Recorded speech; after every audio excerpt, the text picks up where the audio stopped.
हम डिस्कस कर रहे थे केस पे। माइल्ड और साइलेंट इन्फेक्शन में एग्जिबिट नो मोर देन अ मेयर रनिंग नोज और सोर थ्रोट। मतलब इस कंडीशन में अगर उनको माइल्ड है कंडीशन में इन्फेक्शन है तो उनको रनिंग नोज होगा और सोर थ्रोट होगा। उससे ज़्यादा उनको कोई भी प्रॉब्लम, उनको कोई भी सिम्टम्स शो नहीं होगा। These cases pose more threat in the spread than a active cases. ठीक है, एक्टिव केसेस से ज़्यादा जो पोस्ट केसेस हैं उनमें ज़्यादा इनका इम्पैक्ट रहता है। कैरियर मतलब क्या इसका मतलब कहाँ पे ये जा कर के ये स्प्रेड होता है। सबसे पहले हम कैरियर की बात करेंगे तो carriers are common sources of infection. ठीक है, मैंने आपको पहले बताया कि ऐसा पर्सन जिसके में ये प्रेजेंट है तो कैरियर जो है वो कॉमन सोर्स है इन्फेक्शन होने का। देन कैरियर में भी टेम्पररी और क्रॉनिक नेज़ल और थ्रोट कैरियर। ठीक है, कैरियर के थ्रू उनको टेम्पररी या फिर मतलब क्रॉनिक नेज़ल और थ्रोट कैरियर, क्योंकि उनके जो इन्फेक्शन है वो थ्रोट में है। ठीक है, ये में भी टेम्पररी भी हो सकता है और मतलब इसमें chronic nasal and throat carrier भी हो सकता है। ठीक है, नोज़ के अंदर मतलब इनर पार्ट में एंड थ्रोट में ये इसकी वजह से मतलब यहाँ पे ये स्टे करता है। Then infective material. ठीक है, इन्फेक्टिव मटेरियल में क्या है, क्या क्या चीज़ें इन्फेक्टेड हैं उनकी। ठीक है, नेज़ोफेरेंजियल सिक्रेशंस। ठीक है, and discharge from the skin lesions. Skin मतलब जो भी इनके घाव हैं, स्किन पे लीजन्स हैं, उनका डिस्चार्ज एंड फोमाइट्स। फोमाइट्स मतलब कुछ ऐसे ऑब्जेक्ट या फिर मटेरियल जो कि इन्फेक्टेड पेशेंट के हैं, लाइक क्लॉथ्स है, फर्नीचर्स है, यूटेंशिल्स है। तो इन सब चीज़ों के थ्रू भी जो भी हमारा इन्फेक्शन है वो कॉज हो सकता है। And infected dust is also. ठीक है, तो ये सारी चीज़ें जो है इन्फेक्टेड मटेरियल में इंक्लूड होती हैं। नेक्स्ट क्या है, इन्फेक्टिविटी। ठीक है, इन्फेक्टिविटी में क्या है कि मतलब ये जो मतलब जो ये इन्फेक्शन है वो कितने पीरियड तक की रहता है। मोस्टली 14 to 28 डेज तक ये रहता है। ठीक है, नेक्स्ट बट कैरियर्स में रिमेन इन्फेक्टिव फॉर, बट जो कैरियर होता है वो काफ़ी लॉन्ग पीरियड तक की रह जाता है। अ केस और कैरियर में B considered non-communicable when at least 2 cultures properly obtained from nose and throat 24 hours apart are negative or diphtheria bacilli। ठीक है, यहाँ पे हम जो केस और कैरियर है तो यहाँ पे जब हम कल्चर करते हैं इसका मतलब इसके लिए मतलब ये डिस्कस करने के लिए कि दिस इज़ दी कम्युनिकेबल और नॉट। ठीक है, नॉन कम्युनिकेबल है या फिर कम्युनिकेबल है।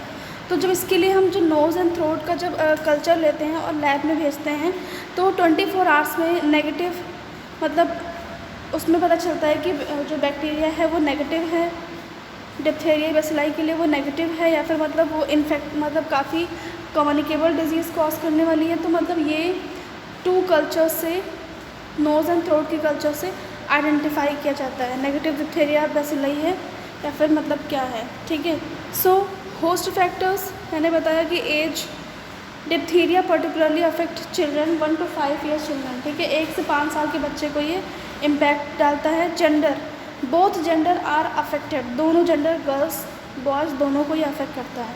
Immunity, infant born of immune mother are relatively immune during the first few months of life. ठीक है, सबको पता है कि जब तक बच्चा वूम्ब में रहता है मतलब यूट्रस में रहता है तब तक उसको मदर से इम्यूनिटी मिलती रहती है। ठीक है, और आफ्टर बर्थ मतलब जब वो पैदा होता है डिलीवर हो जाता है तो उसके बाद उसकी जो इम्यूनिटी है वो काफ़ी ज़्यादा लो हो जाती है।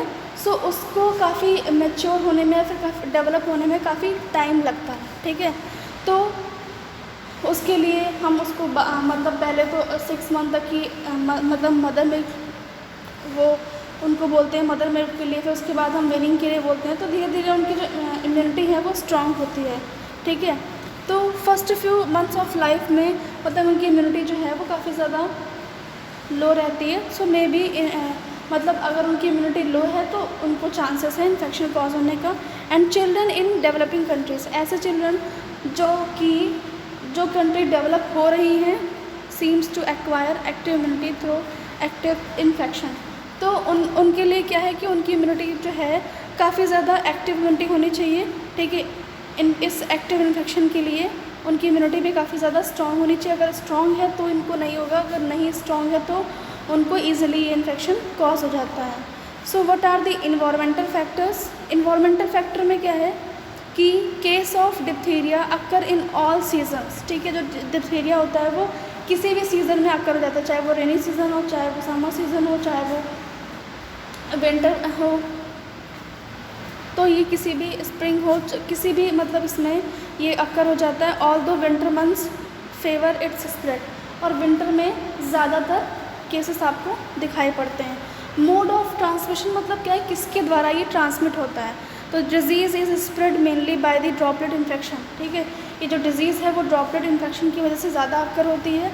And it can be transmitted directly to the susceptible person, और ये अगर इससे कोई अफेक्टेड पीपल है तो उसके थ्रू ये डायरेक्टली ट्रांसफ़र हो जाती है फ्रॉम इन्फेक्टेड कुटेनियस लीजन्स, जो उनके स्किन लीजन्स हैं उनसे अगर जो कुछ भी सिक्रीशंस हो रहा है तो उनके थ्रू भी ये इन्फेक्टेड हो जाते हैं। ट्रांसमिशन बाय ऑब्जेक्ट, मैंने अभी बताया कि उनके जो भी फॉर्माइट्स हैं, मतलब उनके क्लॉथ्स हैं, फर्नीचर्स हैं और यूटेंसिल्स हैं, तो ये सारी चीज़ों की वजह से भी ईजिली ट्रांसमिट हो जाता है। लाइक कप्स है, थर्मामीटर है, टॉयस है, पेंसिल्स है, कंटामिनेटेड बाय नेजोफेरेंजियल सिक्रीशंस है, ठीक है।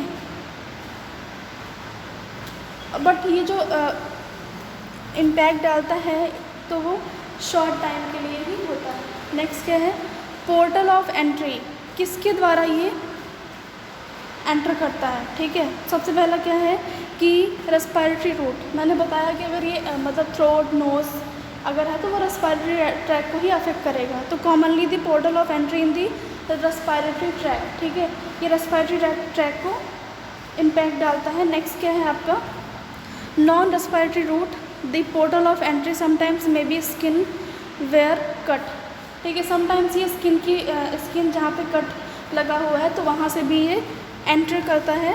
Wounds and ulcers not properly attended to may get infected with the bacteria bacilli, like umbilical cord के थ्रू कट है, वुंड है, घाव है, तो इसकी वजह से भी ये अक्कर हो जाता है, ठीक है। ये नॉन रेस्पिरेटरी रूट है। इंक्यूबेशन पीरियड में क्या है, मतलब कितने दिन तक ये रहता है, तो अगर एक्यूट में है तो हम एक्यूट की बात करें तो 2 to 6 डेज़ तक की ओकेजनली, और उससे ज़्यादा ये लॉन्गर रहता है, ठीक है, अगर ज़्यादा है तो। क्लिनिकल फीचर्स में आपको क्या दिखाई पड़ेगा उनको, अब मैंने बताया कि रेस्पिरेटरी ट्रैक में प्रॉब्लम है तो उनको फेरेंजो टॉन्सिलर हो सकता है, लैरिंजो टॉन्सिलर हो सकता है, nasal and combination thereof, ठीक है। ये सारी उनको प्रॉब्लम्स कॉज हो सकती हैं, मतलब फेरिंग्स में, लैरिंग्स में, ठीक है, नेज़ल पाथवे में, तो ये सारी प्रॉब्लम्स यहाँ पे अक्कर होंगी, ठीक है। Patient with pharyngo tonsillar diphtheria usually have a sore throat, अगर एक ऐसा पेशेंट जो कि फेरेंजो टॉन्सिलर डिप्थीरिया से अफेक्टेड है तो उसको सोर थ्रोट होगा, difficulty in swallowing and low grade fever at presentation, ठीक है। इस टाइम पे उनको low grade fever, difficulty in swallowing, कुछ भी सॉलो करने में, निकलने में उनको प्रॉब्लम होगी, एंड सोर थ्रोट, ठीक है। नेक्स्ट क्या है, एग्जामिनेशन ऑफ द थ्रोट में show only mild erythema, localised exudate और स्यूडोमेम्ब्रेन, ठीक है। जब भी मतलब इसमें क्या है कि जब भी आप उनका थ्रोट एग्जामिनेशन होगा तो माइल्ड एरिथमा रहेगा, ठीक है। एरिथमा मतलब जानते हो